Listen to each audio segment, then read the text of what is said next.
এখন প্রশ্ন আসে যে এই সমস্ত অনুপ্রবেশকারী তাদের পরিচয়পত্র কে দিয়ে দিচ্ছে? পাসপোর্ট, জাল পাসপোর্ট তৈরি হচ্ছে। মনোজ গুপ্তার কথা আপনারা সকলেই জানেন, কিন্তু ভেরিফাই তো হয় পুলিশের মাধ্যমে। সেটা কি করে হচ্ছে? এইটা খুঁজতে গিয়েই পাওয়া গেল সর্ষের মধ্যে ভূত। কিভাবে? হাবড়ার অশোকনগর থেকে কলকাতা পুলিশের এক প্রাক্তন কর্মী গ্রেফতার। কোন অভিযোগে? 51টা জাল পাসপোর্টকে তিনি পথ দেখিয়ে দিয়েছেন, রাস্তা দেখিয়ে দিয়েছেন, তিনি বৈধ করে দিয়েছেন। ইতিমধ্যে তার 14 দিনের পুলিশ হেফাজত হয়েছে। দেখুন, জাল পাসপোর্ট কাণ্ডের তদন্তে নেমে কলকাতা পুলিশের জালে প্রাক্তন পুলিশ কর্মী।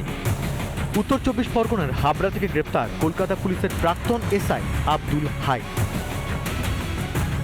এর আগেই আমরা দেখেছিলাম যে এই জাল পাসপোর্ট চক্রের অন্যতম মাথা মনোজ গুপ্তা, তাকে গাইঘাটা থেকে গ্রেপ্তার করেছে পুলিশ এবং মনোজ গুপ্তাকে জেরা করে তার কাছ থেকে উঠে আসে এই আব্দুল হাইয়ের নাম। আর আব্দুল হাইকে ইতিমধ্যে গোয়েন্দারা গ্রেপ্তার করেছে।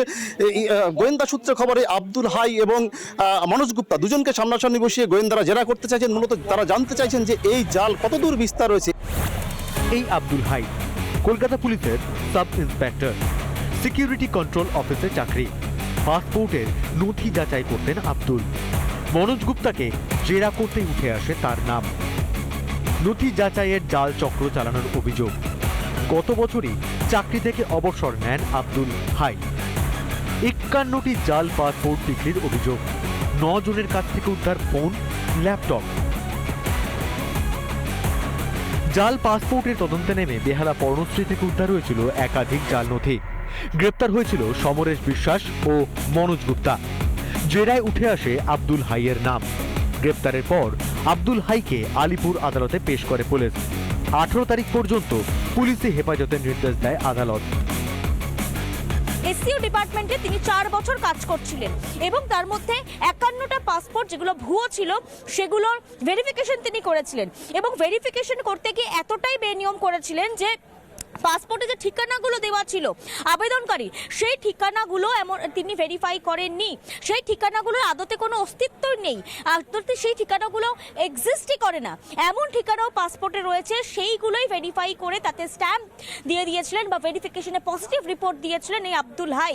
এই তথ্যই জানতে পারা যায় মনোজ গুপ্তা গ্রেপ্তার হওয়ার পর। একের পর এক চাই সামনে আসতে থাকে। সর্ষের মধ্যে ভূত না থাকলে এই কাজ হওয়া সম্ভব নয়, এমনটাই দাবি রাজনৈতিক দলগুলির।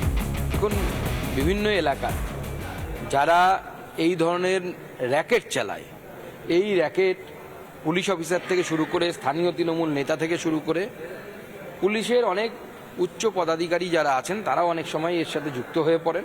তো স্বাভাবিকভাবে এর তদন্ত দরকার। এর সাথে টেররিস্ট অর্গানাইজেশনের কোনো সম্পর্ক আছে কিনা। রাজ্য সরকার সক্রিয়, তাই গ্রেপ্তার করা হয়েছে, পাল্টা দাবি শশী বাজার। এটাকে লার্জার পার্সপেক্টিভ, এটাই সর্বত্র ঘটছে।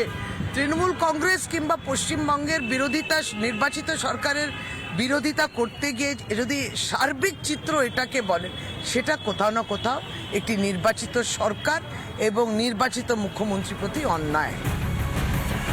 বাংলা জুড়ে ছেয়ে যাচ্ছে জাল পাসপোর্ট। কখনো বাড়ছে অনুপ্রবেশ, আবার কখনো ছদ্মবেশের আড়ালে ঢুকে পড়ছে জঙ্গিরা। এরই মধ্যে ফের জাল নথি নিয়ে পাসপোর্টের আবেদন পূর্ব বর্ধমানে। জন্মের জাল শংসাপত্র দিয়ে পাসপোর্টের আবেদন করার অভিযোগে হুগলির সিঙ্গুর থেকে গ্রেপ্তার 2 জন। রিপাবলিক বাংলা। নানা ধরনের কন্টেন্ট দেখার জন্য লাইক করুন, শেয়ার করুন আমাদের ফেসবুক পেজ, সাবস্ক্রাইব করুন আমাদের ইউটিউব চ্যানেল। পাশাপাশি অন্যান্য ব্রেকিং নিউজের জন্য অবশ্যই চোখ রাখুন রিপাবলিক বাংলায়।